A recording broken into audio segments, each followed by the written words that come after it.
Hey, Tom, how's it going? It's all right, Pat. How are you, man? Oh, pretty good, pretty good. Been a busy weekend, back down in Cincinnati, things like that. Megan's out of town, right? How's your little sojourn solo?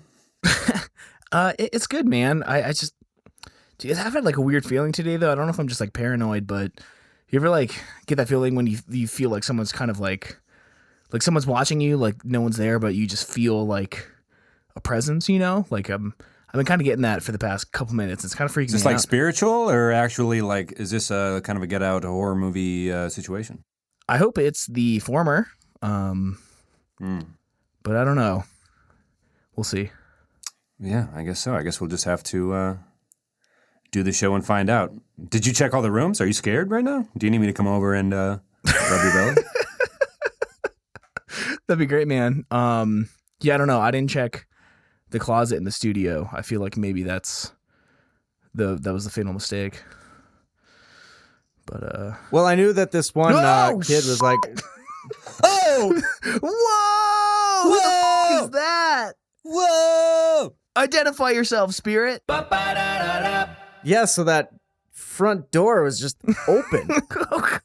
And this kid just knew he had the key. He was digging around in my little garden bed, and then this key was. And as soon as I blink, he's running around to the backyard, giving his mom this key he found. And then my front door was open when I get home from work today. What's up, boys? Polson here. Yo. So let me introduce Dude. the theoretical, now quite literal, third host of the Reminiscent podcast, our best friend, Zach Paulson. Hi. This is great. Welcome. Yeah, so the original concept for this show... Aaron, relax. What? Aaron, relax. He's our only listener, by the way. No, dude, don't forget Matt. Granola Guys. Oh, his brother listens? Oh. Are we talking the Aaron Matt. of the Lonky variety? Yeah. Of the clan? Oh, right on. Okay. So for all you, Tom started calling all of our fans Aarons, like collectively. The Aarons. So for all the Aarons out there who might have noticed a third beverage on the roof of our logo, it belongs to Zach.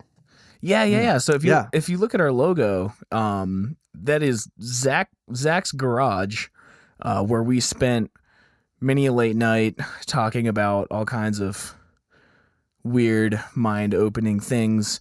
There are 2 beer bottles and 1 Coke bottle up there representing the 3 of us.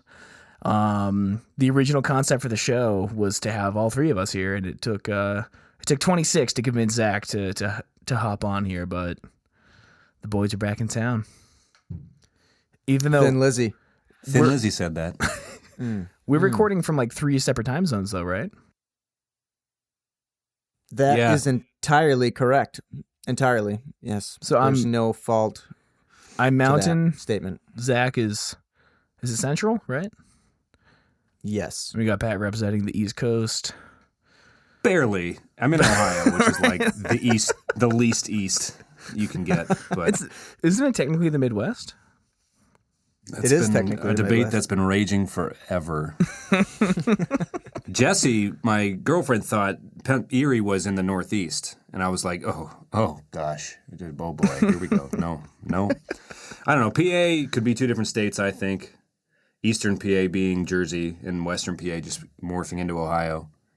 And I don't think it's the Midwest yet, because there's still a lot of middle and a lot of west left that could be categorized as such. I don't know. How do you guys feel? To me, it really doesn't seem as though the Midwest needs half more of a state. Pennsylvania rocks, the Appalachians split it, Alleghenies kind of trickle in there a little bit. It doesn't need to really go anywhere. No, I'm saying I'm not sure Ohio is Midwest. I think it's what I'm trying to say. Well, okay, all right. Like you said, I'm just saying, is there a hotly debated topic. subcategory of, I don't know, how big can the Rust Belt be, I guess, and can it divide? I mean, we could put it on a map. In fact, it probably already is. There's probably a map out there somewhere of the United States that has dividing lines between places and regions. But what are maps more than guidelines anyway? Yeah, it's more of an idea than a hard set. It's a concept. I disagree. You can see the lines. I've seen them. Yep. And I obey them. I'm a law-abiding citizen. We are Reminiscent, the #1 geography podcast in iTunes. Buckle in, folks. It's about to get fucking hectic. Well, I have no idea what we're going to talk about this week. This wasn't really. It's the Zach origin story. Ooh, the Zach origin. Well, the origin started. Your origin started way before. I entered the scene. Well, we could go back to the very beginning. Okay, so your bedroom. Mom and your dad were in love, and almost, I think, before it might have been lust still at this point. Yeah, they were. It's hard to say. They were in the Carolinas at the time. Beautiful place. Definitely on the East Coast. The Carolinas, East Coast. Write this stuff down. This is geology or geometry. Keep in mind, folks, we're never going to stray too far from the map stuff. So if you came to the right place, if you're looking for some high octane, geospatial reasoning, right. We could call it that. Whether it's reasonable or not, it's to be still reasoning. Cartography and sex that our parents had. That's the two. Yeah. Those are the topics. And how did we end up in Erie, Pennsylvania? I just suppose it just spins, man. We just end up there anyway. Right. So Zach's born. Yeah, that garage was there long before I was around. 1918, I believe it was built by Jimmy Carter. What? Oh. You're just full of shit. A Jimmy Carter or the Jimmy Carter? Yeah. That's still pretty cool, though. It's Jimmy Carter. James Carter, the first of his kind. No real name, but a 1918 row house right on the Iroquois Avenue. Oh, it actually is that old? It is that old, yes. There's a drawing. I didn't know. A drawing. Was GE there at the time to build the row houses? Oh, that's the main reason why they're all there. Everybody was working right there. I didn't know they had the plant there that early. Did they not? I believe that. Oh, no. It just blows me away that it was that early. For those who don't know, we're all from Erie, PA, and most of us grew up in, well, now most of us that Zach is here, grew up in Lawrence Park, which is the first community east of Erie, and that's where the GE locomotive plant was. And they built housing for all their workers called row houses, and that's where Zach grew up. And to be fair, I only grew up like 2 miles away from Lawrence Park, so don't make me. No, he's an outsider. Don't believe him. Don't listen to him.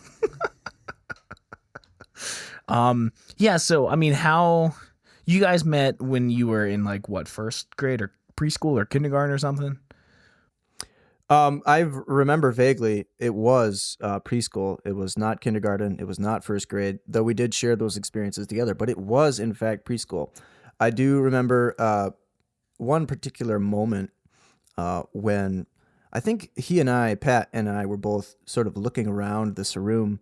The old rugs in most church-like preschool environments where there's the choo-choo train on the rug, and it's like a little city but flat, and you get to put cars on the roads. Yep, and it's sort of like an assigned seating in a way. I remember looking around, I see all the other children who we eventually sort of grew up with too, and I see them all playing together and having fun, and I don't think I was not having fun, but I know I saw Pat, and he kind of had the same look in his eyes I had in my eyes. I was like, yeah, I guess we're really on board here. We're all here for the same reason, and this thought wasn't as articulate as it is now. Right. I was going to say, damn, dude. I just knew that there was something in that kid's eye. You know what? I'm going to go stand by him. Was it was it like an attraction, like a sexual thing? Yes. No. Maybe not at first, but I got him. I always net the fish. That is a shit. Cut that shit out, man. That is not deserving of net the fish. The teachers, when they want to get all of our attention, they say freeze, and they always incorporate a body motion when they say freeze. So we all do that, and we all are now in attention to these teachers. And the bodily motion was, you stand straight as a stick, and you put your arms out to your side. and teacher yells, freeze, and I guess we'll stop and put our hands out like all the other jerks that are standing around here all excited about things. Yeah, I guess we'll freeze. Yeah, sure. All right, we'll do what you tell.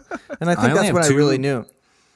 I think that's when I really knew because the first time I saw your face and we were okay, we're here, we're in this together, and then I saw you put your hands out and like, yeah, I guess I got to do this. I'm gonna put the freeze hands out. I'm like, yeah, okay. Big strong arms. He's no sheep. He's a wolf. And wait, and I'm a wolf, but I obeyed or I rebelled. No, you're just playing the game. You're sifting your way through the. You have a much more romantic version of this. The only two memories I have are we had one of the games we played in Christ the Redeemer preschool, which was a block, not even a block. It was across the road from your house. Yeah, which is, it was. One was a game called Dog, where all of us just in a herd got on all fours and crawled around and barked. Like the whole game was being like dogs, which I remember being fucking incredible. Yeah, it was a great game. Sounds really tough to understand. Once we had developed a friendship. Like the concept. Right. What are we doing? Oh, we're just doing Dog, man. It's like, Dog. how do you play? How do you play? How do you win? Can you lose? You just be Dog, you dumb. And then I was like going to my mom's hometown, Johnstown, PA, one weekend, and you were like, "Hey, what's going on?" I'm like, just curious or scared or something, and I wanted to, ask you about like, "Hey, man, you ever hear of Johnstown, PA?" You're like, "Fucking no, man. I'm in preschool. I have very little knowledge outside of the Erie city limits." You know what I mean? Like, and at the time, I was like, "Oh, this guy doesn't know Johnstown." But little did I didn't know shit about it either. So I was like years later, I've always regretted asking the question. Like, what the did I think you were going to say? Like, yeah, I prefer Harrisburg, actually. Any of the central Pennsylvania steel towns. No, I didn't know Johnstown, but, did you know Elbow Tree Park? No. No. And that was... No. Okay. No, I didn't. I did not. At the time. Yeah. And then flash forward a few years, not much though, we would, well, not too far, because, there was day camp and Safety Town, where we would pick one of the most attractive, camp leaders to harass for like a week, right? Do you remember doing that? Oh, yeah. I mean, they were only the finest brood of Lawrence Park and Wesleyville, and I would imagine they were. It was a very primitive form of flirting, but it was just.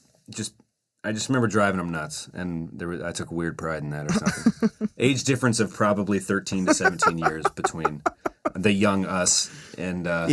So you're saying there's a chance? Right. I don't know if our mission was to spark curiosity as we were on the cusp of the developing mind.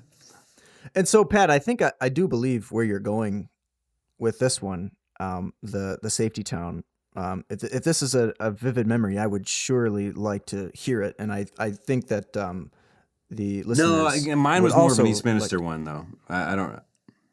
I think the Safety Town story is more something that's in your mind. I'm not.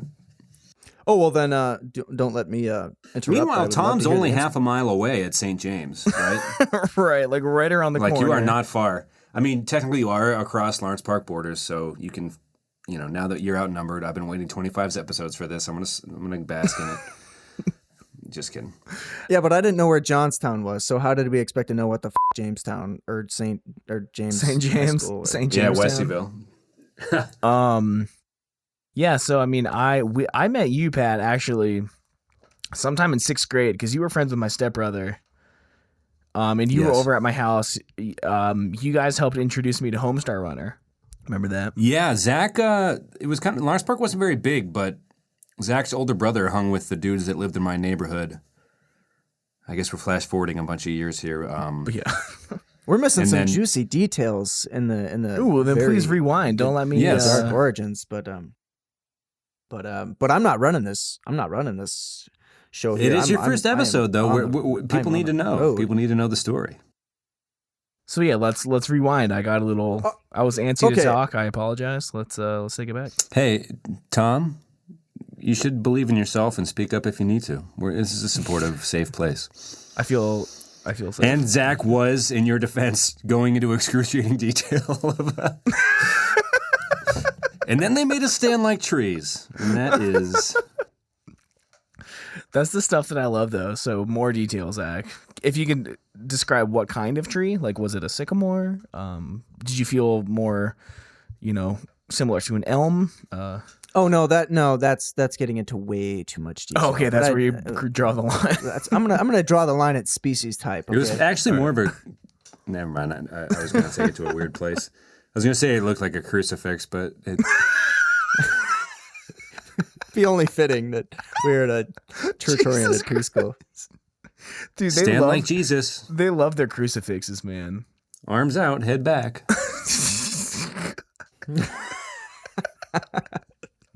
This is also the first time.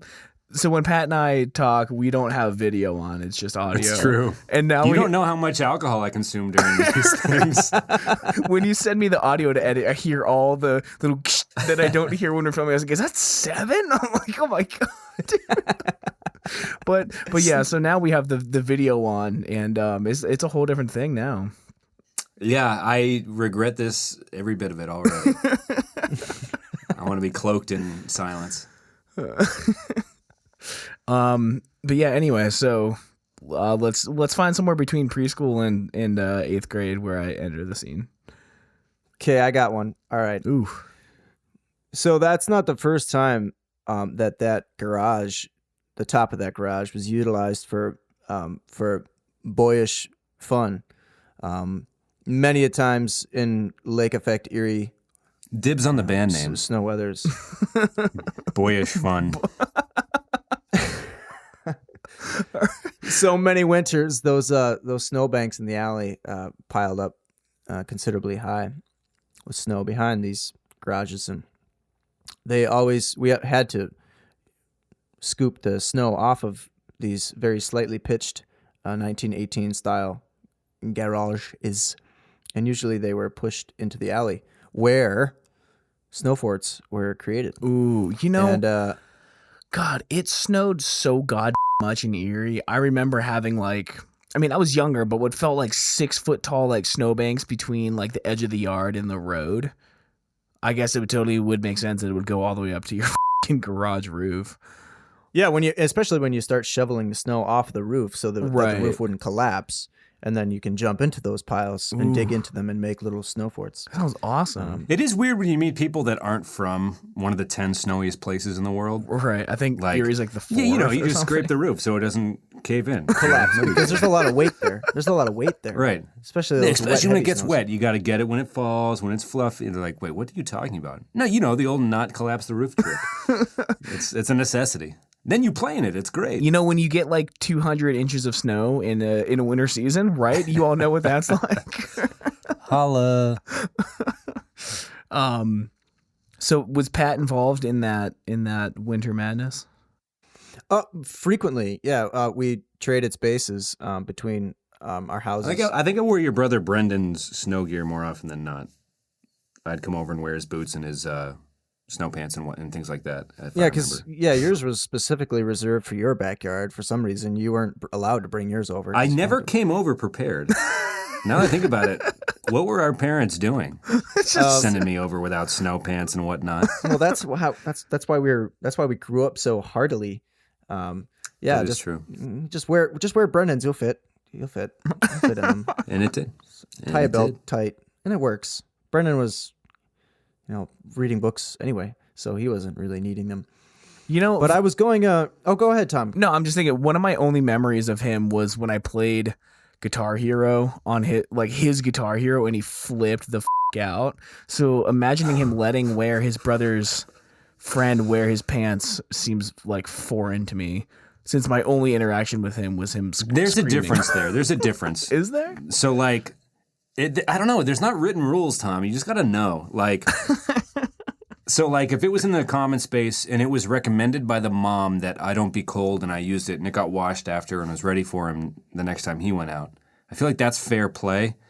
But you don't go into his cave and mess with the things that are his, if that makes sense. I remember Zach looked at me one time when I walked into his room, and he was like, maybe not, man. It was just like, I love you, but this is not going to be okay.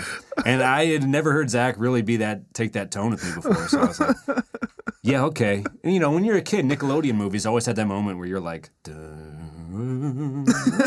like, all right, fine. Like, always curious, but... Don't step across that line, Pat. I care about you too much.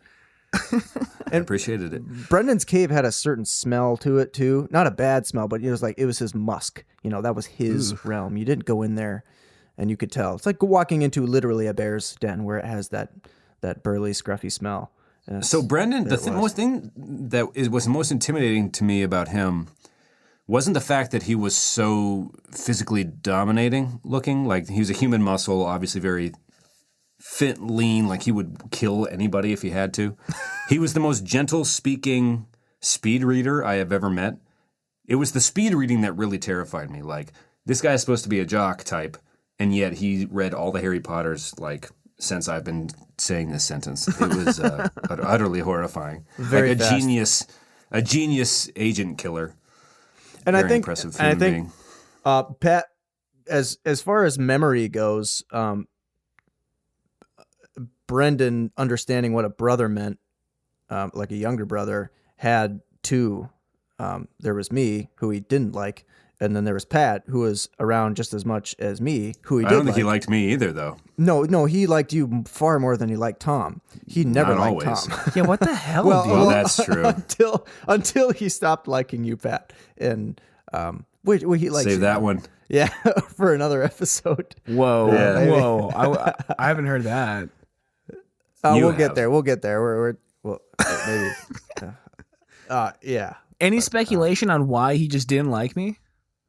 Was it because my pants were so tight? Well, I don't remember Zach's dad liking you much either, Tom. I think you got a lot of weird shade. I think it was. I think there was good vibes, good likes for you, Tom, initially. But Brendan didn't really like anybody, and my dad certainly liked you before shenanigans. But my brother didn't really like anybody. My brother didn't like me. My brother didn't like many people. But he also liked many people too. He was just very upfront about who he liked and who he disliked, which now a lot of us can appreciate that, because some people are like, yeah, I really like you, and then they really don't like you. Yeah, that's something I that's confusing. Brendan was really straightforward. He's like, yeah, I really don't like you at all, and I'm going to make that known to you and everyone else around that. That's something that I really admire now, and like I wish I've been more like that in the past. You know, like I feel like I've always like put up with people because I didn't want to be awkward and be like, dude, I like fucking hate you, don't want to be talking to you right now, but like. I feel like if someone be like, look, I'm just not feeling it, just like stop talking to me. I respect the hell out of that. I wish, so yeah, I can totally get down with that now. That whole vibe. Zach, do you think he'll teach or coach football at the school district he ends up living near now that he has kids? When He his has mustache kids? grows in, yeah, he will probably. Or kid. Yeah, he has Tom, he does have a 5-year-old, a fresh 5-year-old. Dang. Kinsley. Yeah. He was like, didn't he like pretty join sweet. the Air Force or something too? Absolutely. Yeah, he went at 20 years old. Jeez. He joined up when he was 20. He's 28 now. 28. That does not. The older we get, the less older than us that feels. I know. in a big way. I mean, that's like not even a 2-year difference from you guys, right? I'm 27 this year. Right, jeez. Yeah. So is Zach. Yeah. We are. So are you, Tom? You're not yet? I just turned 26. Right. Okay, that's right. We're almost a full 2 years apart. Subtract 9 days, so I'm one. He is 1 year and 357 Six? days. Was it a leap year Older though? than I me. could have been right. So, yeah, he's pretty old, but I still feel young. I feel Anyway. like he felt so old though when I was over there, like so intimidatingly old. Like to think that he was only like maybe 3 years older than me seems crazy. It's because of his dominating presence. He was he was just a large person. I think he probably still holds the Iroquois High School sack record. Oh, he's up there. Yeah, he's up there in the like record. biggest sack. Could be that also, but a number of sackings of a quarterback in the game of American football. Oh, okay. He's talking about a guy who was the fastest person on the team, the largest person, one of the largest weight-wise, muscle mass-wise on the team. And he played center. He wasn't even a running back. It's because he was so flat-footed, and he just give him a ball and he goes straight forward. Usually, as far as running backs go, that doesn't work all the time unless you're like this really massive fullback. And he tried that and it didn't really work. So he was more of a lineman because when he started going, he was like a locomotive and he just could not stop him. Didn't have great hands. No. You call him paws, deer paws. But so on the defensive side of the ball, Tom, the sack, when he just straight runs through the offensive line and just takes that quarterback down. I know a locomotive. What a sack is. Oh, okay. We're just making sure that we're all. Well, I appreciate it. He just like a locomotive. He just goes and doesn't really stop until he's buried into the ground. Yeah. So So, Tom, you met me when I was hanging out with some neighborhood friends, who one of their fathers ended up marrying your mom. Right. So you were like friends with my stepbrother, and I think it was you and Dave. I think Dave Hall, maybe Zach Byers was over at my house. But I specifically remember watching, you guys showed me Homestarruuner, and it was the interview episode where he's like, Dax, I bet. Try not to sit on him. Like, so vividly remember that. And then I just didn't see you for like 2 years until I switched out of Catholic school, went to 8th grade with you guys, and I didn't even realize that was you until like even years after that, like maybe into high school, that like, oh wow, I actually met you a long time ago. Yeah. When was the first? It's because you and I have talked at length about our first junior high moment. I remember you befriended the Corey Nelson, Brandon Spangler group pretty quick, or I remember Corey Nelson or CJ Nelson befriending you. Right. And you walked in. You were like that DC kid who walked into band, and you were like, "Yeah, I played drums." Whatever. It's like, is this where I'm supposed to be? Is this the band room? Like everyone's standing around with the instruments. Like Mr. Chase welcomes you in. Sup? But I've never heard you meeting Zach at the junior high. I remember I was wearing my like khaki cargo shorts, a green DC shirt, and I was in health class with Mr. Glass. And after class, Corey Nelson comes up. He's like, "Oh, do you skate?" And I was like, "Yeah, I'm not very good, but I'll get around."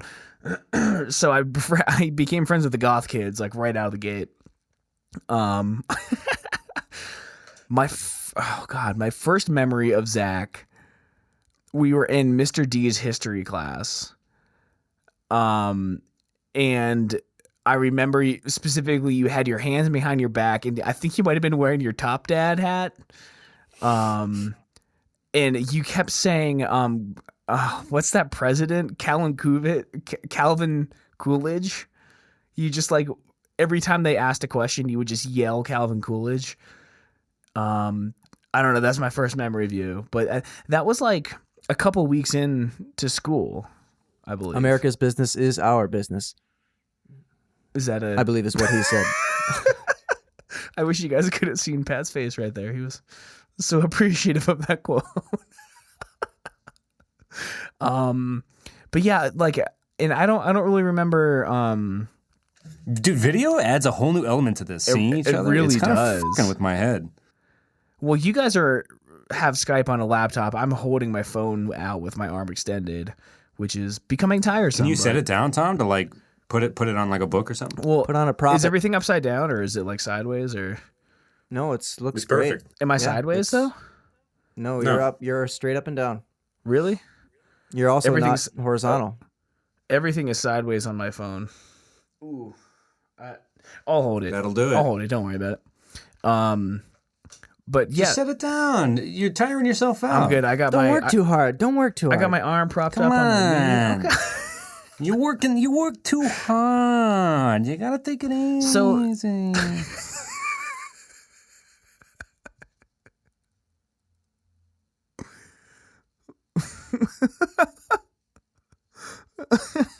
So what brought us all together was the band, right? In 8th grade? Silence. Silence.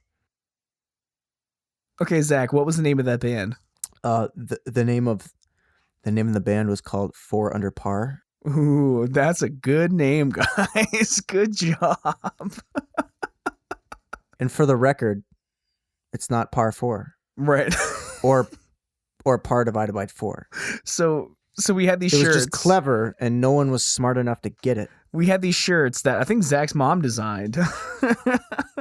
And it was the word par with a line and 4 underneath it. And it was like the 4 was under the par, but everyone thought we were called par 4. It was like the Wonders spelling their name with the 1, the Oneders. Wow, we sold 100 of those things. We peddled that shit hard as 14-year-olds. Well, when we were as good looking as we were and still are, it was really easy to sell to both the sexes. Right. Guys wanted us, girls wanted us. Girls wanted us. Can I tell my mom's first impression of you, Pat? Do you remember Zach? No, I don't remember Kathleen's first impression. No. And I actually forgot about this until like a second ago.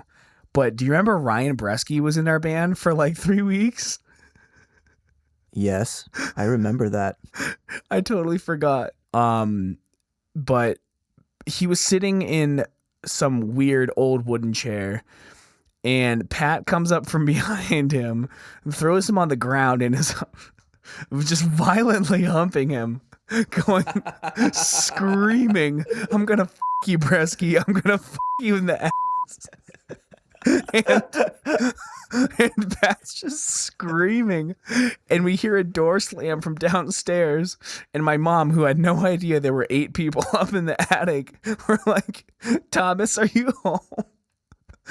Hearing everything Pat just said. And I just remember Pat diving over my bed and like trying to crawl underneath it and just disappear from the world. And that was my mom's first impression of my new best friend. As I am showing with my hips currently, I'm going to f*** you in the ass with the dick I'm thrusting. Like, I don't think it would have been that. I just saying, like, I think it would have had a little more creativity behind it. Not just like, this isn't really funny or creative, you know, like, I think the real point of the story was she heard me say some weird stuff. I just want the record to show that I think it was something not what Tom said out loud just now. That's all I'm proposing. That's all. Right. I'm one to believe that the simplicity in itself is the creativity. Right. Simple words. Simple choices. Fruity Loops is easy. If you could handle it, you could make it happen. I'm going to f*** you, Bresky. I'm going to f*** you in the and that's creative because it's simple. It's direct. And I think maybe I said it and maybe it didn't. And I think Zach played Thunderstruck most of the time that day. Well, I was gonna say, what I take home from those first few real attempts at a jam session with people in an attic with real instruments is that for a lot of us, it was the first time that we had explored music outside of our bedrooms, playing to music that we liked or just to ourselves. Right. And then I listened to Tom play the drums, and I was like, wow, people can actually do that in live instead of, I guess, not like fake on a CD. Or I didn't understand that concept because I'd never seen it happen right before my eyes. And there's like, I know this guy, Tom. He's a real person, and he's sitting there and he's wailing on these Yamaha drums, and they're just wow, he's like keeping a rhythm, and there's things going on. Wait, I know how to sort of play guitar, and then we can combine these things, and then we make our own music.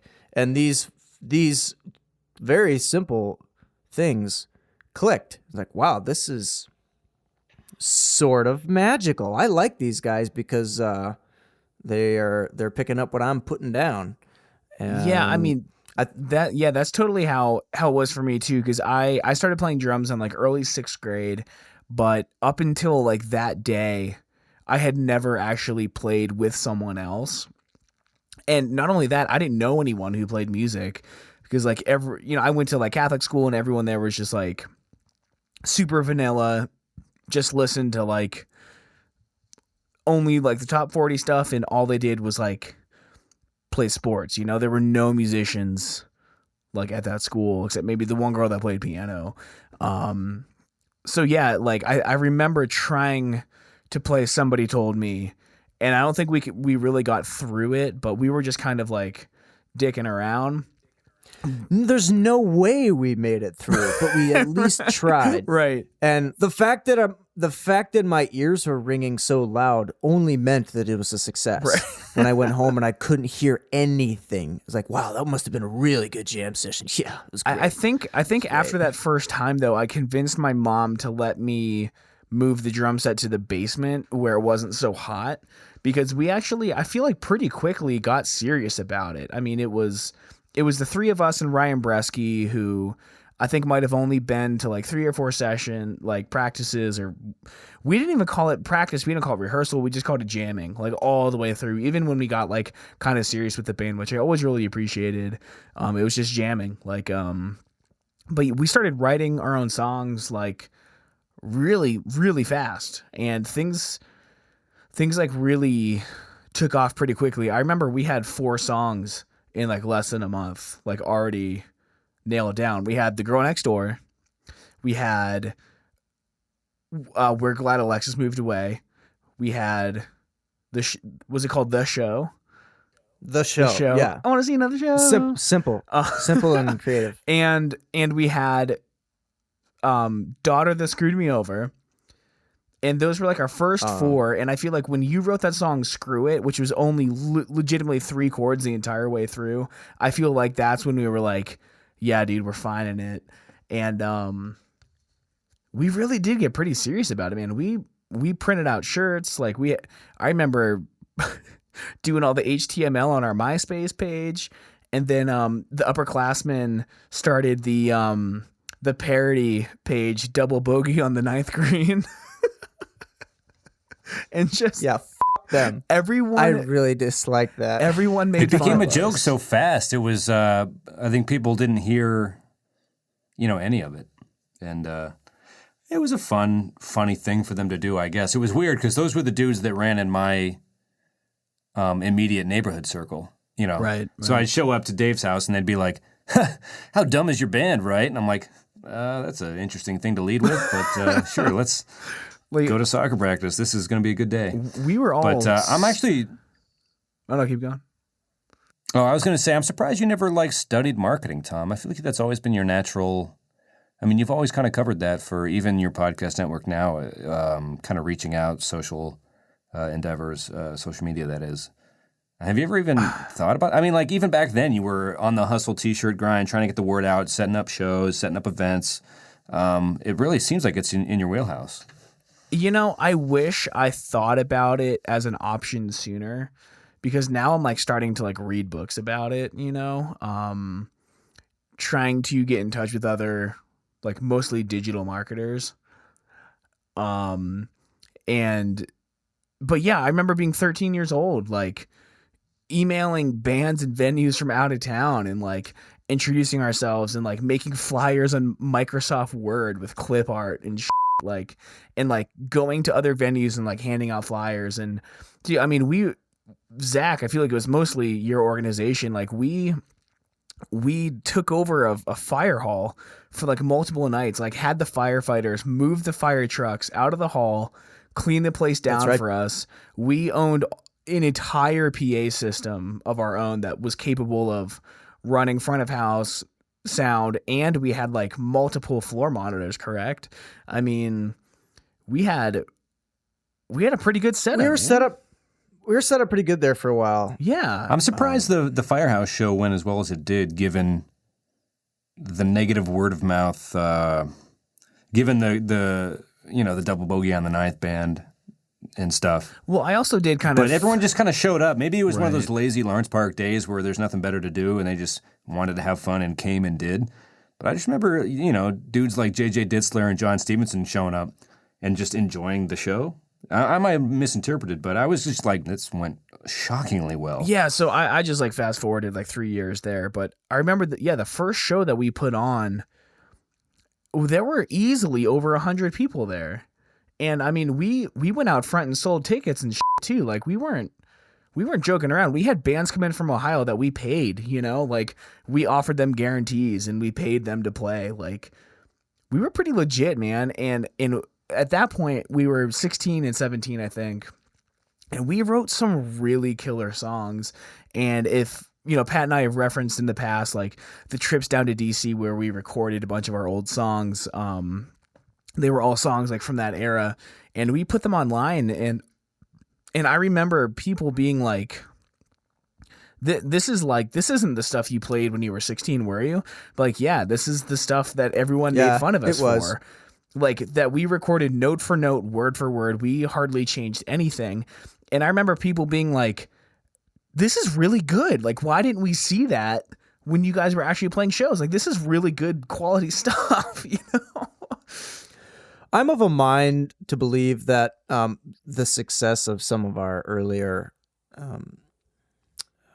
gigs there was so much ability to make fun of, and then not enough opportunity to like taste the forbidden fruit. And then when those shows did arise, kind of like in the neighborhood where someone could walk to this thing. Like, you know what? I've never really heard. Like, I need to know if this is legitimate or not. If it's as bad as everyone says. It was tasting the forbidden fruit, and I think a lot of people were pleasantly surprised. I know, like, family members, like older family members are like, what the hell kind of music is this? Right. But no. You were, where I'm going with that is like they didn't know what the descriptor meant. When you tell your family, and then they end up at the show because they're all, part of Lawrence Park. Okay, yeah, gotcha. And then they're there, and you're like, yeah, that was great, and they liked it too. And so, popular with the older crowd as well. Dude, I mean, family member crowd. And that's just being polite, but we played some fairly good shows. I remember, like, especially our last one, which I think at this point Pat was already. Yeah, there was a point where I was not going to miss my later seasons of baseball for the band, which, whatever. That's how it played out, high school.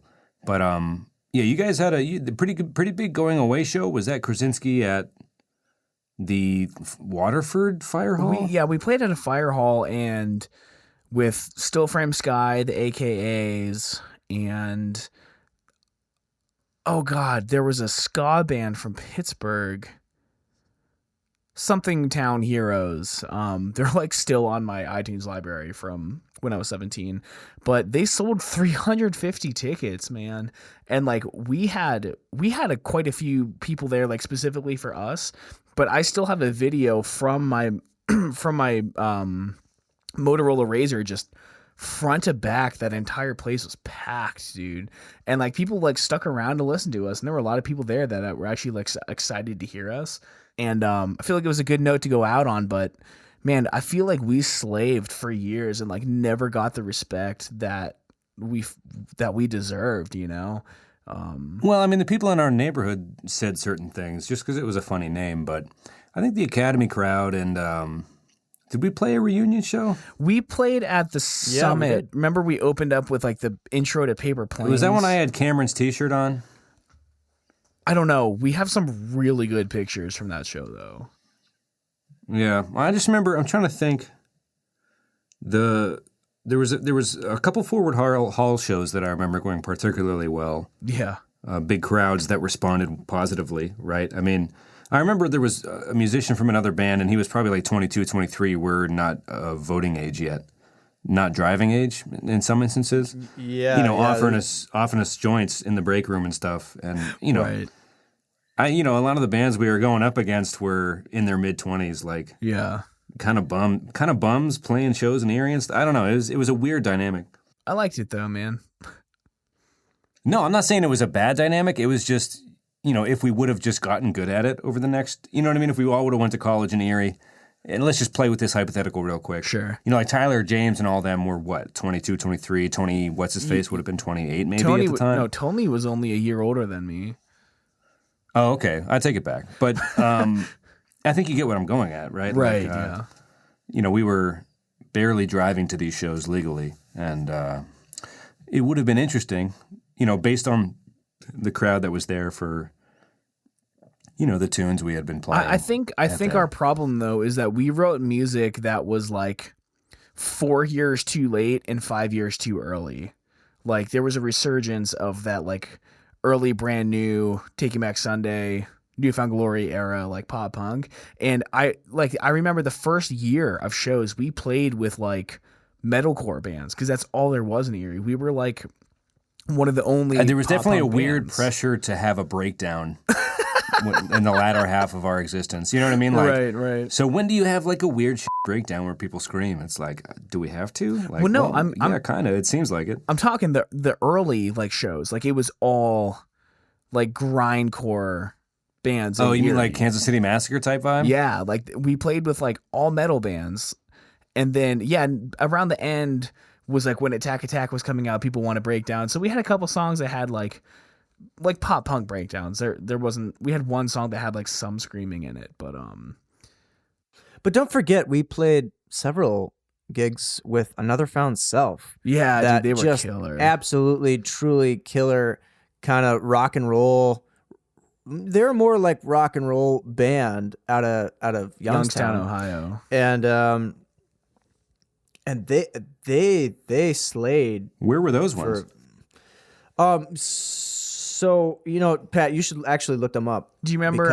I've got time to kill.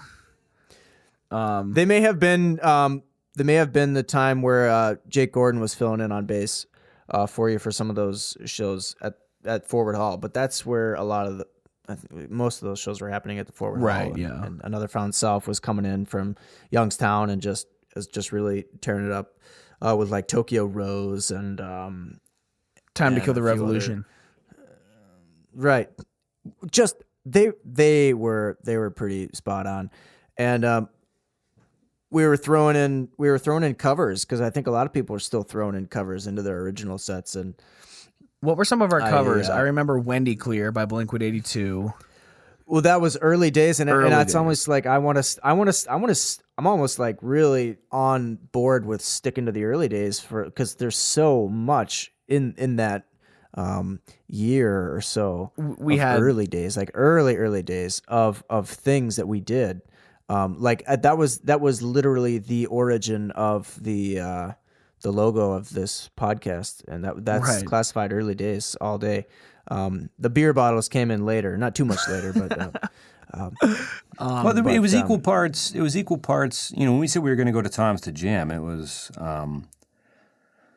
it was equal parts. We were going to play music, but there was also a lot of roof sitting and adventure having and building tree houses but it's like let's build a tree house, and then we'd build the ladder to it and give up and then go eat cereal and go to bed. I don't know. It was like equal, it was just us spending most of our time together for a very specific year, not specific period because we still all keep in touch, but you know what I'm trying to say? Yeah. The band and the music came with the time we spent together, and that may have been a priority from a day to this day, and maybe, we got to do this thing this day before this event. But everywhere in between was flowing with music, but it was also flowing with bonding friendships and like adventures and crawling through creeks and just like other things, getting hurt, doing stupid shit, climbing out of windows and crawling in bushes. And that's probably one of the things that I miss the most just about like my life in general is like I would come home from school and Zach would just be like in my basement playing my drums, and like I don't think we were ever like, okay, we're gonna like jam on like Tuesdays. It was just like you would call me and be like, can I come over? I'm like, sure, let's call Pat. And then Pat would come over. And then there was a fourth guy, Adam, in our band. I'm like, Adam, come over. Like, it was just, everything was so spontaneous. Like, I had a job at like 15, but I was only working like Fridays for like 4 hours or something, you know?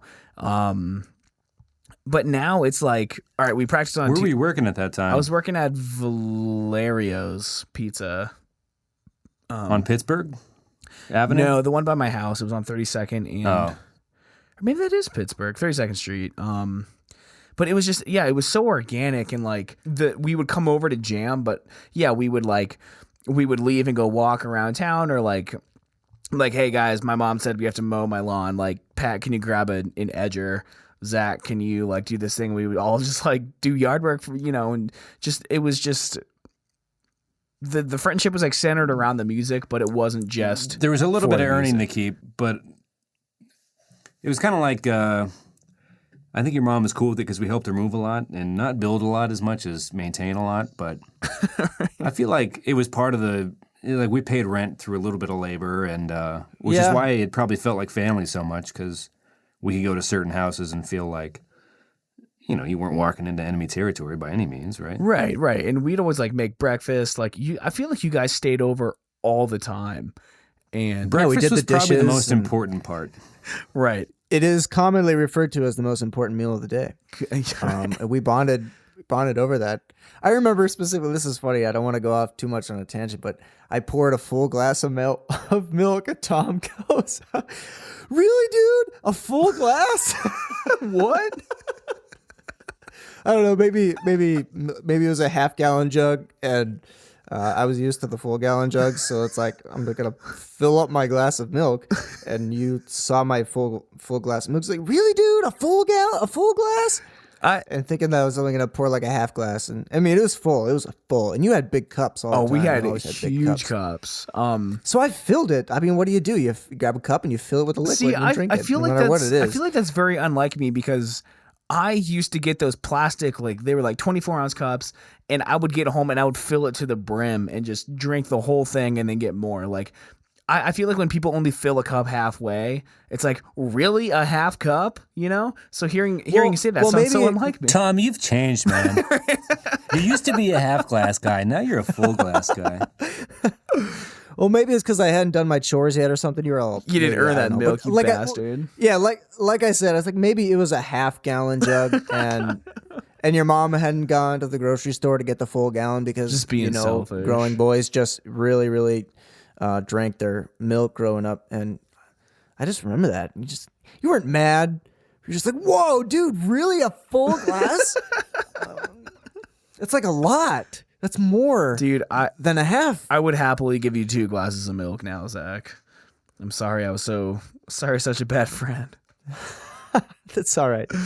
First time I slept over at your house, Tom, you didn't give me a blanket, and I froze my fucking balls off on the floor. It was Christmas time because I curled up around like the light bulbs of your Christmas tree and the tails of your blanket, and Goldie wasn't around at that point, so I didn't even have a dog to cuddle on, but I was cold. God. Wait, what was this, like 8th grade or what? It was definitely 8th grade. Yeah. So this is like the old house on the east side. Yes, it was. And your dog's got to be dead, right?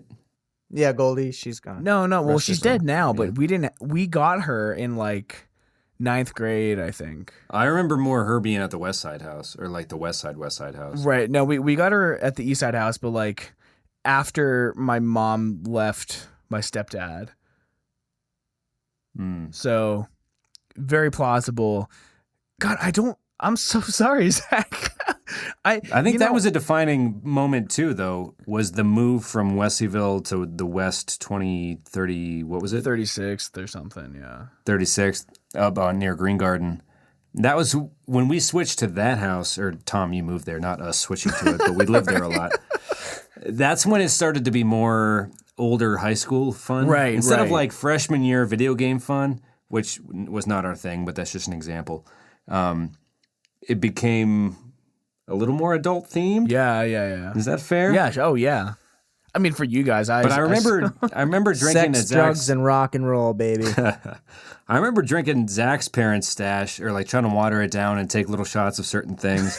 But I remember like looking at your mom's stash, which was always there, and for some reason there was like this known silence about it. Like like, don't even think about it. Like, I just remember being this unspoken thing, like, you don't f*** with Tom's mom's vodka or whatever it was. Like, that is there for...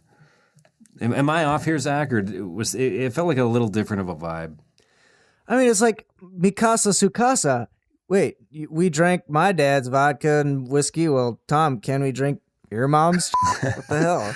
Yeah, I feel like I didn't know any of this was happening because, like, I mean, you guys know that I didn't drink. No, it was never said out loud. I just remember looking at it and being like, thinking about it one day, like, oh man, if this was at Zach's house, Zach and I would take like maybe 3 shots total out of it and each have a shot and a half and then put in 3 shots of water back into it. Yes. There was a night at Zach's parents' house where they had leftover glug from a Christmas before, which is like, Zach, for the listeners, it's a Swedish holiday drink that's very strong. Port wine mixed with Everclear or with almonds and nuts and cinnamon sticks and orange peels and prunes. Nailed it. Okay, that's pretty much it. We'd have a shot of the old holiday batch, and then we'd have a little bit of Zach's dad's whiskey, and then we'd have a little bit of his mom's vodka. And, like, it got to the point where we'd have one of the neighbors' beers that we would steal, and there'd be this line of, like, 7 different drinks, like, and we'd be like, all right, let's drink them as fast as we can. And then we would just get so sick so fast. Like, shot of wine, shot of vodka, shot of whiskey, full beer, chug, yeah. If we gather all these little things, it's like Captain Planet, but weirdly f***ed up and underage drinking based. Like, with these powers combined, we can immediately puke all over your porch. But I remember seeing your mom stash, Tom, and just being like, something about it was like, she's going to know, and she's going to f*** with us. Like, there's just nothing...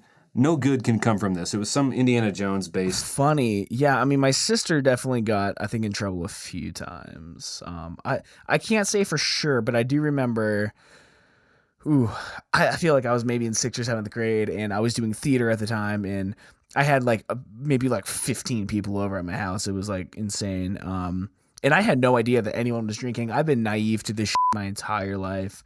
And apparently people are drinking there, and somehow my mom found out and this and that. But yeah, I don't know. Maybe you're just picking up on those residual guilt vibes there. Maybe.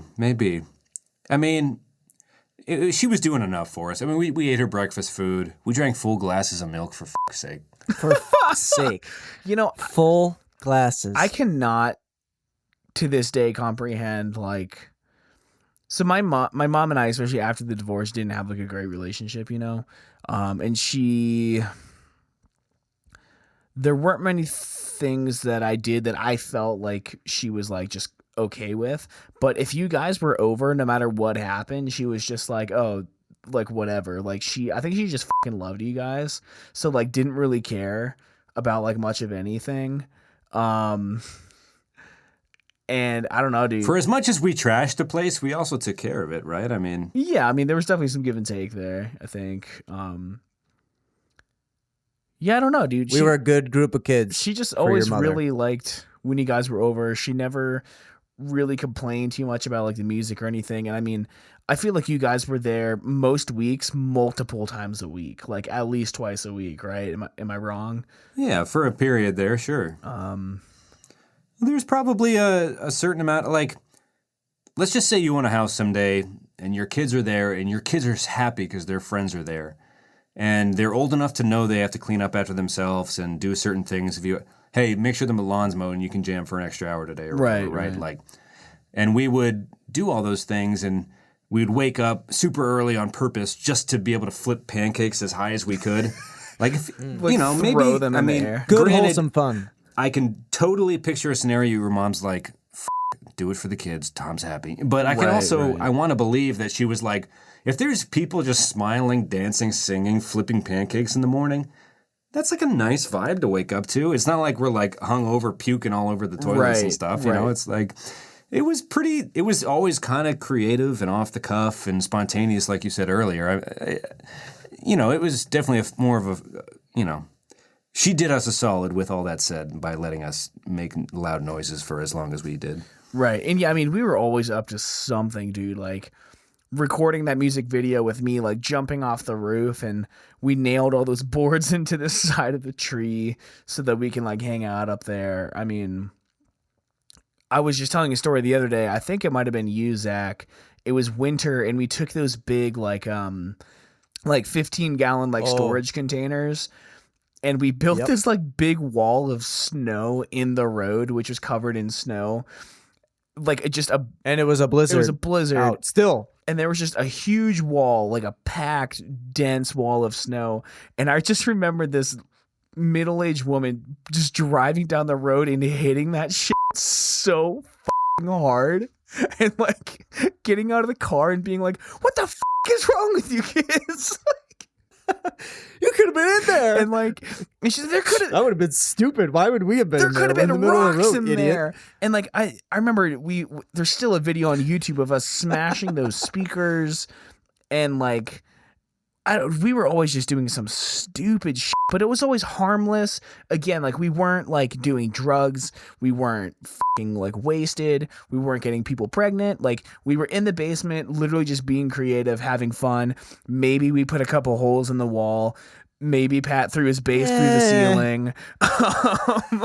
But good wholesome but fun. like, yeah, it was always just a good time, super positive, you know. And 97% of the time, it was really good, clean. 92 at least. I will tell bottom of the range. We're talking 87% of the time. I do want to tell a story of I think it was my 12th birthday in 8th grade. There were a bunch of people over at my house on the east side, and again, Pat, with the humping, I think you might have tried to give Steve Buckland a powder donut or something, where you like pull your pants down and were like farting in his face, or you were humping him or something while he was trying to sleep. And the Bresky treatment. And you jumped on top of him, and he tried to kick you off, and he put his knee through the drywall. I do remember this, actually. I mean, there was a good 6-7 inch hole in the wall, and our solution was just to move the couch to cover it up. And it stayed there for 2 years. And eventually, when my mom sold the house, we were moving the couch, and she was like, what the fuck? Like, there's just this massive hole in the wall.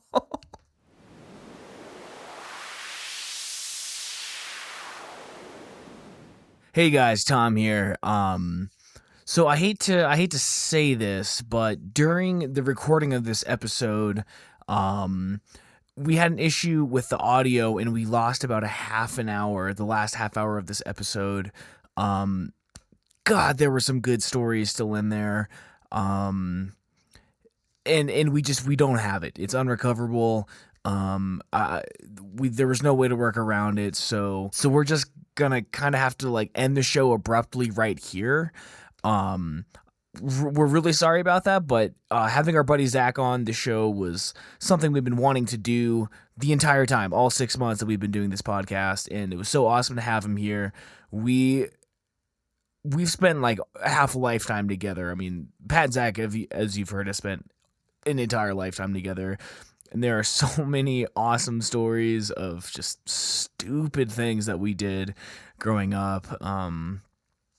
And you know, we'll be hopefully we'll have Zach on more regularly to just keep telling some good stories, keep the good vibes going. But we are so sorry. Like, just we're gonna have to cut it out here. But if you look in the show notes, I have links to a couple things from our childhood. I have a song that we recorded 4 years ago in my old apartment in Washington, D.C. This was a song we wrote when we were 16 years old, which is 10 years ago. I also have like some old YouTube videos from when we were super young.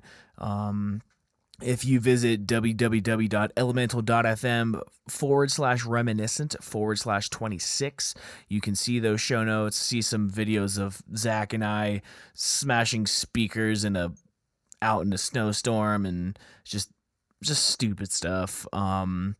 If you like this episode, you can let us know. You can find us on Twitter @_reminiscentfm. You can tell us how much you like Zach better than the rest of us. That's okay.